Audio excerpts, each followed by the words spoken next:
What is up, everybody? Renfail here, bedhead, coffee. It's early on a Sunday morning. Normally I would be streaming right now, but I'm heading out the door to do breakfast with the family because we watched our great niece last night and we got to take her back to her parents, to my sister-in-law's house, and we're going to have breakfast with them. And then I'll be back for a stream this afternoon at some point. So you've got me with an early morning video on a topic that has come up a couple times in the last few days. Why I don't rate games anymore. Why don't I use a rating system when I review games? That's a great topic. And I can tell you why I don't do that. So, if you go back a couple of years ago, I used to rate games using a 1 to 10 scaling system, and I moved away from that. The way I review games now is I will play a game for a few hours. I'll give you an early thoughts video talking about the things I like versus the things I dislike.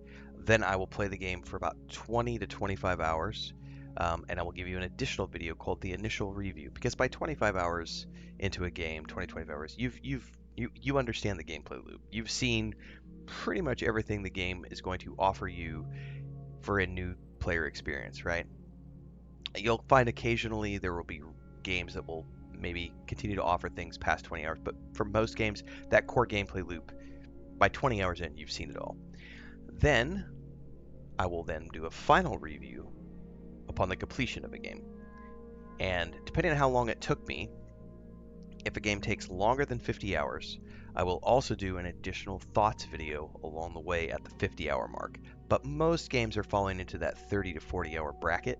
It's pretty rare for, I would say that maybe 1 or 2 games out of every 10 that I play break that 50-hour barrier. A lot of those tend to be live service games. Most recently, like Dune Awakening, but occasionally, like stuff like, what am I playing? Where's it at here? Death Stranding 2, somewhere up here. There it is. Death Stranding 2, I'm like 60 hours in.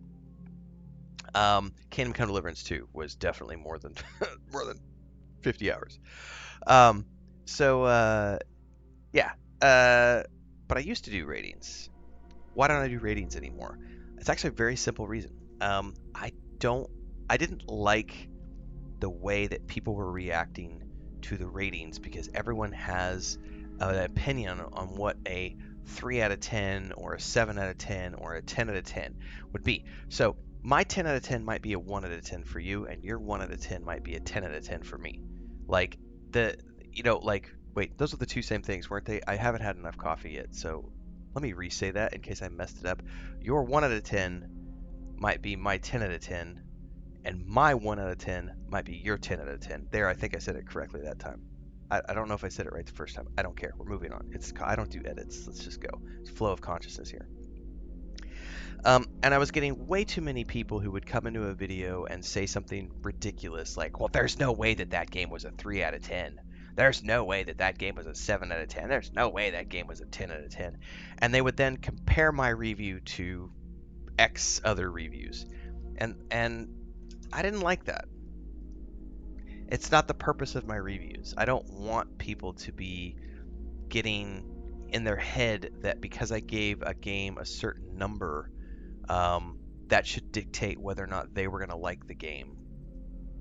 So I think that the way I do it now is much better. It's more of an aggregate review. It does take longer to do it the way I do it now, but I'm okay with that because it gives the end user a better understanding of the games that I play. And also, from my perspective, it's also free content in the sense that I get 3 pieces of content out of a game now versus 1 piece of content that I might have gotten before by just doing a simple 1-stage review. But really what I think I've done, and this is purely my own opinion on the matter, is I've eliminated well, there's no way that that game was X out of 10. I've gotten rid of that entirely. And now what I do is I just present the facts. These are the things that I liked in the game. These are the things that I didn't like in the game. And it's up to you to determine whether or not those things are things that you might like or things that you might dislike. And since there's no score associated with it, there's no immediate bias on whether or not a game might be good for you or not.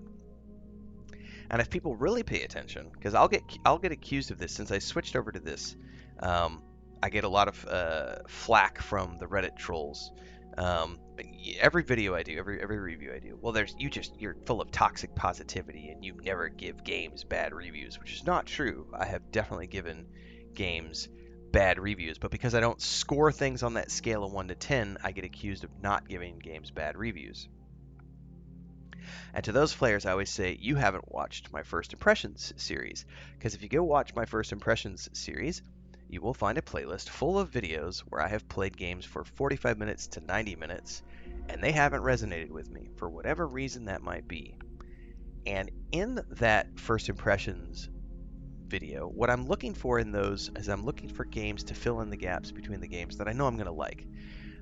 There are certain things like I know pretty much in advance whether or not I'm going to enjoy my time with the game. Occasionally I am wrong, not very often. Mostly speaking, I know my likes, I know my dislikes, and I stick to the games that I know I'm going to like. My life's short. Why would I waste time on things that I am not going to like? So I tend to know in advance the types of games that I want to play. I don't like Souls-like games. I don't like that combat. I don't like that challenge. I prefer story-based narrative games. Therefore, I tend to stick to story-based narrative games. It's really simple. But in that first impressions list, I am looking for things that fill in the gaps between holes in my schedule. Quick commercial break, everyone, to celebrate and give thanks to all of these amazing people who keep me on the air full time. Really appreciate the support. All you got to do is join as a member. You get access to private videos. You can also do super thanks on any upload or super chats and stickers on any live stream or premiere you see. And beyond that, don't forget we're multi-streaming over on Twitch now, so you can support over there as well. Thanks so much to everybody. Let's get back to the video at hand. And so I will try things that might be a little bit outside of my wheelhouse or things that I might not, there weren't like immediate must buy purchases for me. And occasionally, some of those first impressions videos will hit me well enough that I'm like, ooh, I'm going to have to give that a full playthrough. But most of them are in that first impressions playlist, and they stay in that first impressions playlist for a reason, and that's because they didn't resonate with me. What I don't do is I don't make a video about the flaws of a game and shit all over it. I don't make a game that says this. I don't make a video that says this game is garbage and here's why you shouldn't play it. I'll leave that to the other big content creators of the internet who make money off of rage bait. That's not what I do on my channel. I focus on games that I have fun with, and that's what my channel is about, the things that I'm enjoying doing. I mean, this whole channel has been built up over the past few years on me sharing my love of games, my love of fantasy and science fiction and books and movies and tabletop and TV shows, and my love of the things that I love in life are the things I put out on my channel for other players and other individuals to resonate with. And I have no desire to fill my channel and my space of the internet up with rage bait and negativity. So I just don't, there's no need for me to do that. Plus, there are tens of thousands of talented developers out there who have put hundreds and thousands of man hours, millions of man hours in some cases, if you want to do an aggregate, into all of these projects. And I don't think it's fair to shit all over the developers of a specific title just because something in that title didn't resonate with me, or I didn't like it, or they didn't patch something quick enough. There are so many things and reasons out there that it's just not worth my time. So that's the short version of why I don't rate games anymore. I just play games and I show you the things that I liked. I might talk about the things that I dislike. A good example of this would be like when Stalker 2 came out. It had a lot of issues. I played it. It was fun. I had a great time. We streamed it. We did the early thoughts video. We did the initial review. And then I was about 60 hours into the game and they dropped the first big patch. And that first big patch addressed a ton of issues that I had mentioned in the early thoughts and initial review. Shader issues, popping textures, lighting issues, the broken story mode. And they fixed all that stuff. There were still issues with the AI and other things, but they fixed a whole bunch of stuff. So when I did the final review, I was able to go back to the early thoughts video and the initial review and said, all of those things that we loved are still there, but also the team addressed these things and fixed those in a prompt and timely manner. And I think that that's worth reflecting in the final review and telling people, hey, these guys care about their product. They're obviously out there working very hard and patching things. Now, some teams it takes longer than others, and they might not get things in by the time I do a final review. And if they haven't, it's unfortunate because I don't come back 3 months down the road and do another update and say, hey guys, they finally fixed that one thing that I was nitpicking when I was playing. But that's the curse of having a busy schedule and playing lots and lots and lots and lots of games.